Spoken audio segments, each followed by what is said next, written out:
Ola, profe, eu fixen este póster para conmemorar o Día das Letras Galegas que se celebra o 17 de maio a Ricardo Carballo Calero, que é este. El naceu o 30 de outubro de 1910 en Ferrol. Tivo 5 irmáns e a súa nai morreu cando Ricardo tan só tiña 8 anos. O seu pai casa coa irmá da defunta madriña de Ricardo. El chegou ao colexio xa sabendo ler e estudou Dereito na Universidade de Santiago, onde tamén empeza a escribir poesía e teatro. Nesa época empeza a formar parte do Seminario de Estudos Galegos, que é creado en 1923 para divulgar a cultura galega xunto con Castelao, Risco e outros máis. A comezos da Guerra Civil disólvese o Seminario de Estudos Galegos.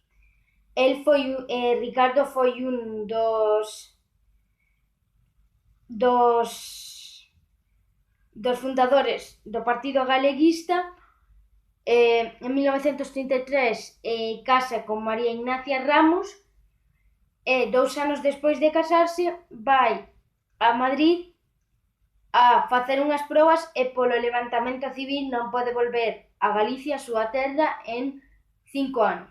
Unha curiosidade do autor é que foi condenado a 12 anos de cárcere e algunhas das súas obras moi coñecidas son Vieiros, que é a súa primeira obra, que é un poemario, Contos populares da provincia de Lugo, Salterio de Fingoi, que reflicte a súa estadía no colexio Fingoi, Gramática elemental do galego común e outras.